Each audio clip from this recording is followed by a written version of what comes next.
ॐ श्रीगणेशाय नमः। अथः द्वितीयोस्कन्धे षष्ठोऽध्यायः। सूत उवाच एवं सत्यवती तेन वृता शन्तनुना किल द्वौ पुत्रौ च तथा जातौ मृतौ कालवशादपि व्यासवीर्यात् सञ्जातो धृतराष्ट्रो नघ एव च मुनिं दृष्ट्वाथ कामिन्या नेत्रसन्मीलने कृते श्वेतरूपायतो जाता दृष्ट्वा व्यासं नृपात्मजा व्यासकोपात् सन्मुत्तम् पाण्डुस्तेन न संशयः सन्तोषितस्तया व्यासो दास्याकामकलाविदा विदुरस्तु समुत्पन्नो धर्माशः सत्यवाक्शुचिः राज्ये संस्थापितः पाण्डुः कनीयानपि मन्त्रिभिः अन्धत्वाद् धृतराष्ट्रोऽसौ नाधिकारे नियोजितः भीष्मस्यानुमते राज्यं प्रातः पाण्डुर्महाबलः विदुरोपत्यमेधावी मन्त्रिका कार्ये नियोजितः धृतराष्ट्रस्य द्वे भार्ये गान्धारी सौबली स्मृता द्वितीया च तथा वैश्या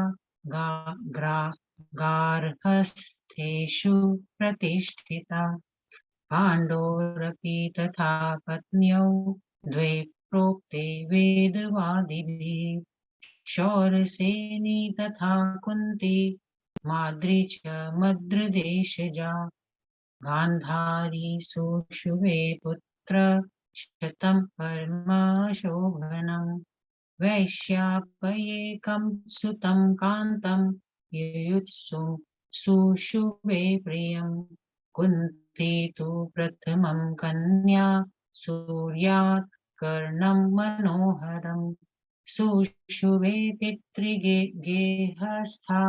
पञ्चात् पाण्डुपरिग्रहः ऋषय ऊचु किमेतत्सूतचित्रं त्वं भाषसे मुनिसत्तम जनितश्च सुतः पूर्वं पाण्डुना सा विवाहिता सूर्यात् कर्णः कथं जातः कन्यायां वद विस्तरात् कन्या कथं पुनर्जाता पाण्डुना सा विवाहिता सूत उवाच शूरसेनसुता कुन्ती बालभावे यदा द्विजा कुन्ती भोजेन राज्ञा तु प्रार्थिता कन्यका शुभा कुन्ती भोजेन सा बाला पुत्री तु परिकल्पिता सेवनार्थं तु दीप्तस्य विहिता चारुहासिनी दुर्वासास्तु मुनिः प्राप्तः चातुर्मास्ये स्थितो द्विजः परिचर्या कृता कुन्त्या मुनिस्तोषं जगामः ददौ मन्त्रं शुभं तस्यै येनाहूतः सुरः स्वयं स्मायाति तथा कामं पूरयिष्यति वाञ्छितम् गते मनौ ततः कुन्ती निश्चायार्थं गृहे स्थिता चिन्तयामास मनसापं सुरं संचिन्तये उदितश्च तदा भानुस्तया दृष्टो दिवाकरः मन्त्रोच्चारं तया कृत्वा चाहुतस्ति गमगुस्तदा मण्डलान् मानुषं रूपं कृत्वा सर्वातिपेशलम् अवातर तदाकाशात् समीपे तत्र मन्दिरे दृष्ट्वा से देवं समायान्तं कुन्ती भानुं सुविस्मिता वेपमाना रजो दोषं प्राप्ता सद्धस्तु भामिनी। कृताञ्जलिः स्थिता सूर्यं बभाषे चारुलोचना सुप्रीता दर्शने दाध गच्छ त्वं निजमण्डलम्। सूर्य उवाच आहूतोऽस्मि कथं कुन्ती त्वया मन्त्रबलेन वै न मां भजसि कस्मात् त्वं समाहूय पुरोगतम्। कामार्तो विस्मयसीता पाङ्गी भज मां भावसंयुक्तम्। मन्त्रेणाधीनतां प्राप्तं क्रीडितुं न यमामिति। कुन्तय उवाच कन्यास्मयाहं तु धर्मज्ञ सर्वसाक्षीन्मामयहम् तवाप्यहं न दुर्वाच्या कुलकन्यास्मि सुव्रतः। सूर्य उवाच लज्जा मे महती चाध यदि गच्छाम्यहं वृथा वाच्यतां सर्वदेवानां यास्यामयत्र न संशयः। शप्स्यामि तं द्विजं चाध येन मन्त्रः समर्पितः। त्वां चापि सुभृशं कुन्ती नो चेन्मां त्वं भजिष्यसि। कन्याधर्मः स्थिरस्तस्ते स्यान् ज्ञास्यन्ति जना किल। मतस्समस्तु तथा पुत्रो भविता ते वरानने। इत्युक्त्वा तरणीं कुन्तीं तन्मनस्कां सुलज्जितां भुक्त्वा जगाम देवेशो वरं दत्त्वातिवाञ्छितम्। गर्भं दधार सुक्षोणी सुगुप्ते मन्दिरे स्थिता। धात्री वेद प्रिया चैका न माता न जनस्तथा। गुप्तः सन्नानि पुत्रस्तु जातश्चाति मनोहरः।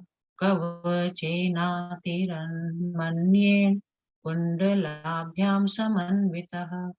द्वितीय इव सूर्यस्तु कुमार इव चापरः।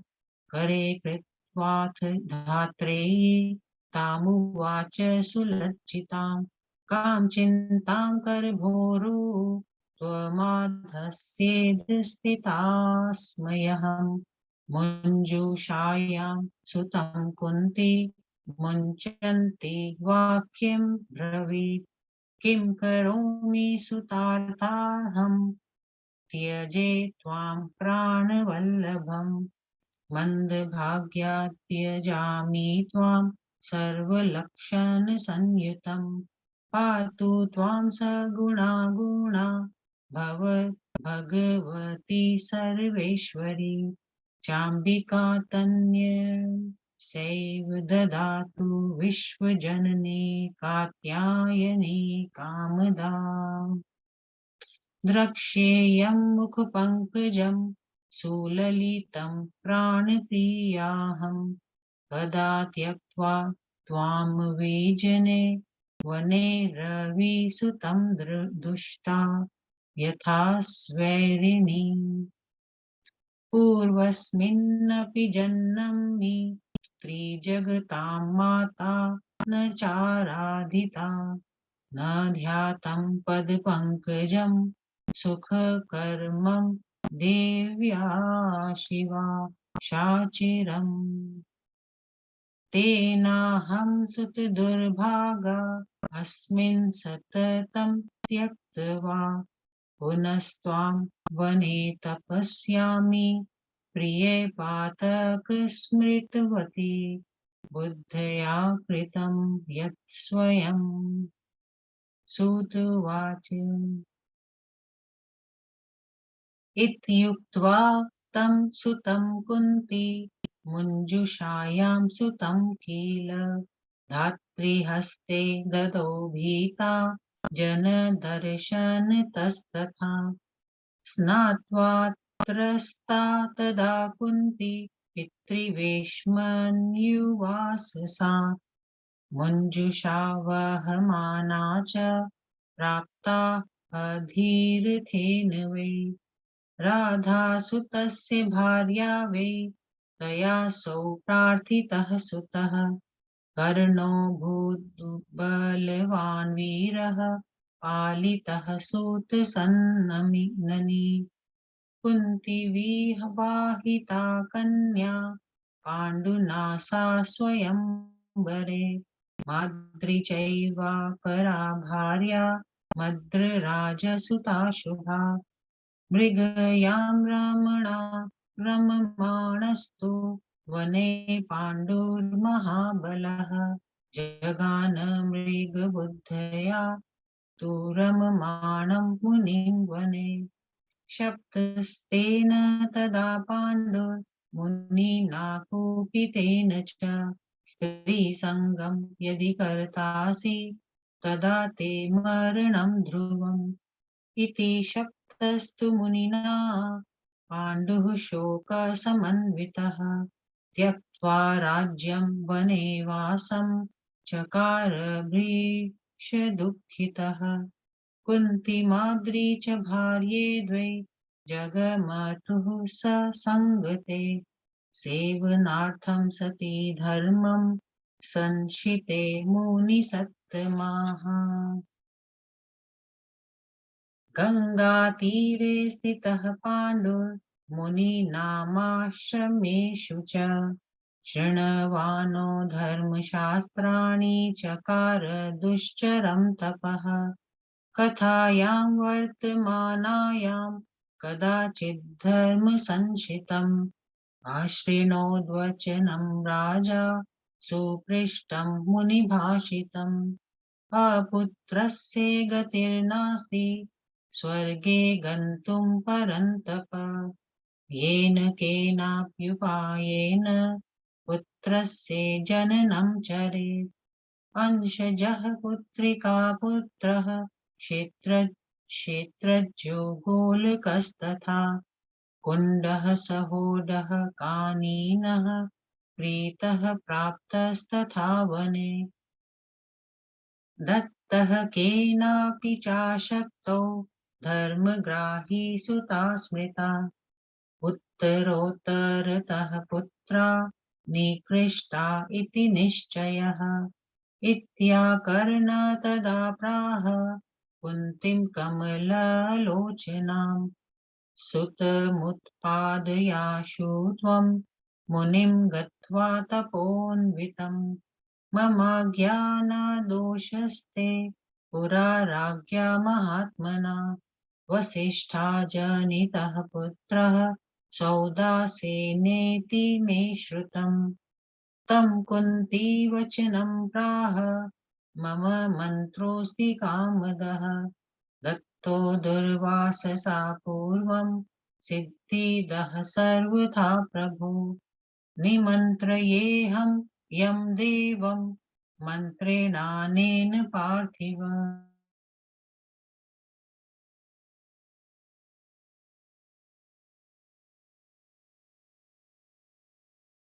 दुर्वाक्येन सा तत्र स्मृता धर्मसरोत्तमम् सङ्गमयेषु शुवे पुत्रं प्रथमं च युधिष्ठिरम् वाक्योर्वृकोदरं पुत्रं जिष्णुं चैव शतक्रतोः वर्षे वर्षे त्रयः पुत्रा कुन्त्या जाता महाबलाः माद्री प्राह पतिं पाण्डुं पुत्रं मे कुरु सत्तमम् किं करोमि महाराज दुःखं नाश्यामि प्रभो पार्थिता पतिना कुन्ती ददौ मन्त्रं दयान्विता एकपुत्र प्रबद्धेन माद्रीपतिमते श्रिता स्मृत्वा तदाश्विनौ देवौ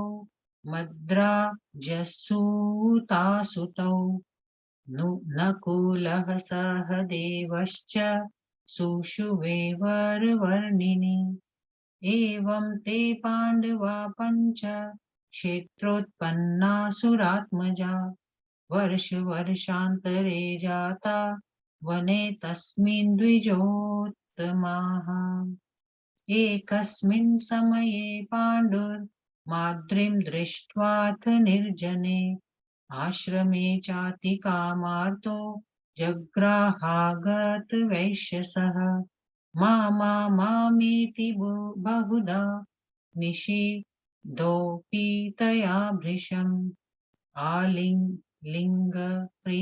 दैवात् पपात धरणीतले यथा वृक्षगता वल्ली छिन्ने पतति वै द्रुमे तथा सा पतिता बाला कुर्वन्ती रोदनं बहु प्रत्ययागता तदा कुन्ती रुदति बालकास्तथा मुन्यश्च महाभागा श्रुत्वा कोलाहलं तदा मृतः पाण्डुस्तदा सर्वे मुनयः संशितव्रताः सहाग्निभिर्विधिं कृत्वा गङ्गातीरे तदा दहन् चक्रे सहैव गमनं माद्री दत्त्वा सुतौ शिशु कुन्तयै धर्मं पुरस्कृत्य सतीनां सत्यकामतः जलदानादिकं कृत्वा मुन्यस्तत्र वासिनः पञ्चपुत्रयुतां कुन्ती मनयन् हस्तिनापुरं तां प्राप्तां च समाज्ञाय गाङ्गेयो विदुरस्तथा नगरीं धृतराष्ट्रस्य सर्वे तत्र समायुयुः पप्रच्छुष जनाः सर्वे कस्य पुत्रा वरानने पाण्डोः शापं समाज्ञाय कुन्ती दुःखान्विता तदा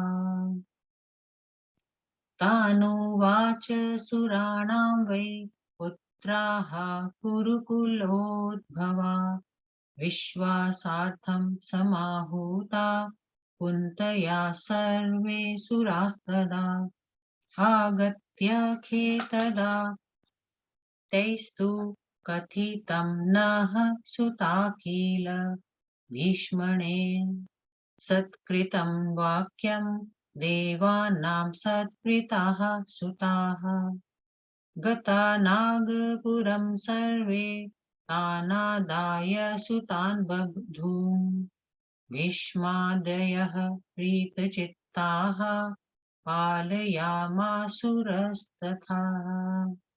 एवं पार्था समुत्पन्ना गाङ्गेयेनाथ पालिताः इति श्रीदेवी भागवते महापुराणे द्वितीयो स्कन्धे षष्ठोऽध्यायः।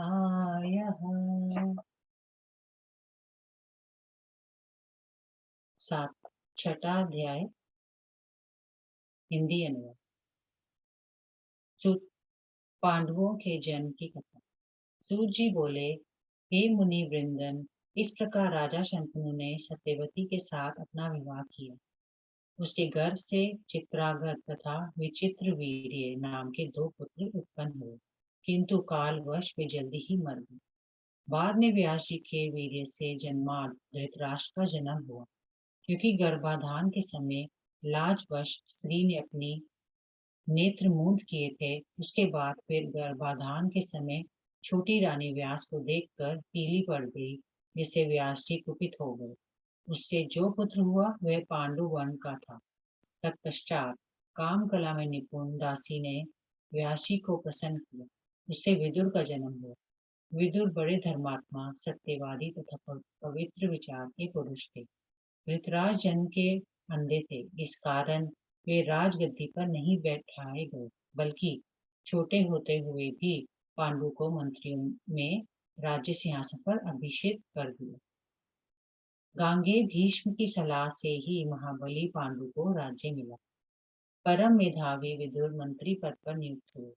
धृतराष्ट्र की दो पत्नियां थी। पहली सुबल पुत्री गांधारी और दूसरी एक वैश्य की पुत्री जो गृहस्थी का सब काम संभालती थी। वेदवादी विद्वानों का कहना है कि राजा पांडु की भी दो पत्नियां थीं। पहली शूरसेन की पुत्री कुंती, दूसरी मद्र देश की राजकुमारी माद्री। गांधारी ने परम सुंदर 100 पुत्रों को उत्पन्न किया। धृतराष्ट्र की वैश्या धृतराष्ट्र की वेश्या पत्नी ने भी एक परम प्रिय युयुत्सु नामक पुत्र को जन्म दिया। कुंती कन्यावस्था में पिता के घर रहते ही समय सूर्य के सहयोग से कर्ण नाम के पुत्र को उत्पन्न कर चुकी थी। उसके बाद पांडु के साथ उसका विवाह हुआ। ऋषिगण बोले, हे सूत जी, हे मुनि सत्तम, आप कैसी विचित्र बात कह रहे हैं। पहले पुत्र उत्पन्न किया, उसके बाद पांडु के साथ कुंती का विवाह हुआ। सूर्य के द्वारा उस कन्या कुंती से कर्ण का जन्म कैसे हुआ। पुत्र हो जाने के बाद भी वह कन्या कैसे रह गई जो पांडु के साथ उसका विवाह हो गया। इस वृतांत को विस्तार पूर्वक बताइए। सूजी बोले, हे द्विजजन, शूरसेन की पुत्री कुंती जब बच्ची थी तभी राजा कुंती भोज ने उसे मांग लिया था। राजा कुंती भोज ने उसे अपनी पुत्री बनाकर रखा और उस चारुहासिनी कन्या को अग्निहोत्र का काम सौंप दिया। तभी चातुर्मास अर्थात वर्षों के दिनों में महर्षि दुर्वासा वहां आ पहुंचे और 4 महीने वहीं रहे। उस समय कुंती ने उनकी सेवा की। उससे मुनिराज उस पर प्रसन्न हो गए। उन्होंने कुंती को एक ऐसा मंत्र बताया कि जिसके प्रयोग से देवता स्वयं आकर उसकी अभिलाषा पूर्ण कर दें। जब मुनिराज चले गए तब घर में बैठी हुई कुंती ने उस मंत्र की परीक्षा के लिए अपने मन में सोचा कि मैं किस देवता का स्मरण करूं। उसी समय सूर्य नारायण उदित हुए। उसने उन्हें देखा और मंत्र का उच्चारण करके अपने पास बुला लिया। तत्काल सूर्य नारायण बहुत ही सुंदर मनुष्य का रूप धारण करके मंडल से कुंती के भवन में उतर गए। इस प्रकार सूर्य भगवान को अपने पास आए देखकर कुंती को बड़ा आश्चर्य हुआ। भय के मारे वह कांपने लगी और तत्काल उसको रजस्व हो गया। तब उस सुनयनी कुंती ने हाथ जोड़कर सूर्य भगवान से कहा, आपका दर्शन पाकर मैं बहुत प्रसन्न हूँ। अब आप फिर अपने मंडल को लौट जाइए। सूर्य भगवान बोले, हे कुंती, तुमने मंत्र बल से मुझे क्यों बुलाया, और फिर बुलाने पर जब मैं तुम्हारे समक्ष आ गया तब तुम मेरी सेवा क्यों नहीं करती। हे श्यामा पांखी, मैं तुम्हें देखकर कामातुर हो गया हूँ। तुम प्रेम पूर्वक मेरी सेवा करो। उस मंत्र के बल से मैं तुम्हारे अधीन हो गया हूँ। अब तुम मेरे साथ चलकर विहार करो। कुंती ने कहा, हे धर्मज्ञ, मैं अभी कन्या हूँ। हे सर्व साक्षिन, मैं आपको प्रणाम करती हूँ। हे सुव्रत, आप ऐसे दुर्वचन न बोले क्योंकि मैं एक कुलीन कन्या हूँ। सूर्य भगवान ने कहा, यदि मैं यहाँ से व्यर्थ लौटा तो बड़ी लज्जा की बात होगी और देवताओं में मेरी बड़ी बदनामी होगी। अभी मैं उस ब्राह्मण को शाप दे दूंगा जिसने तुम्हें यह मंत्र दिया है। यदि तुम मेरा कहना ना मानोगी तो हे कुंती, मैं तुमको भी शाप दे दूंगा। तुम्हारा कन्या धर्म स्थिर रहेगा और इस बात को कोई न जान सके। हे सुंदरी, मेरे साथ रमन करने से तुम्हें मेरे ही समान तेजस्वी पुत्र प्राप्त होगा। ऐसा कहकर सूर्यदेव ने उस सुलज्जिता कुंती के साथ भोग किया और लक्षित वरदान देकर अपने मंडल को चले गए। सूर्यदेव के ऐसा करने से वह गर्भवती हो गई और एकांत में छिपकर रहने लगी। इस भेद को केवल उनकी प्रिय धाई जानती थी। माता तथा अन्य किसी को इस बात का पता नहीं लग सका। उसी एकांत के गुप्त भवन में उसने एक सुंदर बालक उत्पन्न किया। वह अति रमणीय कुंडल तथा कवच धारण किए हुए था। वह दूसरे सूर्य तथा दूसरे कार्तिक के समान तेजस्वी था। तत्काल धात्री ने उस बालक को उठा लिया और बहुत ही लज्जित कुंती से कहा, हे कर घोर, तुम किस बात की चिंता करती हो, मैं हूं ना। तदंतर एक काठ की पेटी में उस शिशु को रखते रखते कुंती ने कहा, क्या करूं पुत्र, तुम सरीखे प्राण प्रिय संतान को त्यागते हुए मुझे अपार दुख हो रहा है। मुझ जैसी अभागिन कौन होगी जो तुम जैसे सर्व लक्षण संपन्न शिशु को इस प्रकार त्याग दे।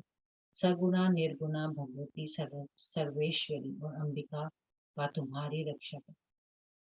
विश्व जननी तथा कात्यायनी भगवती तुम्हें दूध पिलाई। साक्षात सूर्य भगवान के पुत्र को एक उल्टा के समान निर्जन वन में त्याग कर मैं फिर कब तुम्हारे प्राण प्रिय सुंदर मुख कमल को देखूंगी। हे सूत जी, पूर्व जन्म में मैंने तीनों लोक की माता रूपिणी भगवती की आराधना नहीं की थी। देवी पार्वती के सुखदायक चरण कमलों का ध्यान भी नहीं किया था। अतएव हे पुत्र, मैं सदा ही अभागिन हूँ। मैं तुम्हें तुम्हें मैं निर्जन वन में सदा के लिए त्याग रही हूँ। हे प्रिय पुत्र, तुम्हें त्याग कर अपने पापों का फल भोगती हुई मैं अपनी बुद्धि से किए हुए कर्म का परिणाम भुगतूंगी। सूत जी बोले।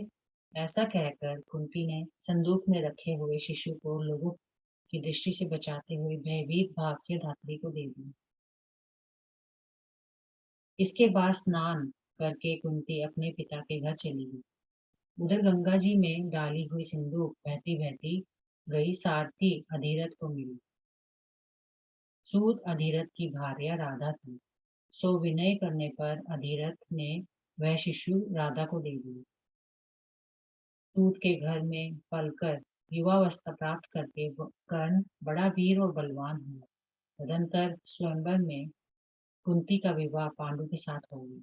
महाराज पांडु की दूसरी पत्नी मदराज की कन्या माद्री थी। एक समय वन में मृगया करते करते महाबली पांडु ने मृग के धोखे में रमण करते हुए एक मुनि को मार डाला। मरते समय मुनि ने उन्हें शाप दे दिया कि जब तुम स्त्री पसंद करोगे उसी समय मर जाओगे। मुनि के यह शाप देने पर महाराज पांडु को बहुत दुख हुआ और वे राज्य त्याग कर वन में रहने लगे। हे मुनि सत्तम, कुंती और माद्री ये दोनों उनकी भार्याएं भी अपने सती धर्म का पालन करने के लिए उनके साथ गई। राजधानी से चलकर महाराज पांडु गंगा जी के तट पर मुनियों के साथ एक आश्रम में टिके और धर्मशास्त्र की बातें सुनते हुए दुष्कर तप करने लगे। एक दिन कथा के समय राजा ने किसी मुनि के मुख से उच्चरित यह धार्मिक वचन सुना। हे परंतर, पुत्रहीन मनुष्य की स्वर्ग में पहुंच नहीं होती। देव जिस किसी भी उपाय से संभव हो पुत्र का उत्पादन अवश्य करें। औरस पुत्रिका पुत्र नाती क्षेत्रक अपनी स्त्री में किसी के नियोग से उत्पन्न होलक अन्य पुरुष के वीर्य से जायमान कुंड पति के समक्ष दूसरे पुरुष द्वारा अपनी भार्या से उत्पन्न सहोर विवाह के समय ही कन्या के उदर में स्थित कानीन कन्यावस्था में ही उत्पन्न कृत खरीदा हुआ वन में प्राप्त अनाथ बालक और किसी का दिया हुआ दत्तक ये इतने प्रकार के पुत्र प्राप्ति पुत्र पिता की संपत्ति के अधिकार होते हैं और इनमें भी उत्तरोक्त एक दूसरे से निष्कृत माने जाते हैं। जैसे परम अवसर जैसे परम औरस द्वितीय नाती इत्यादि।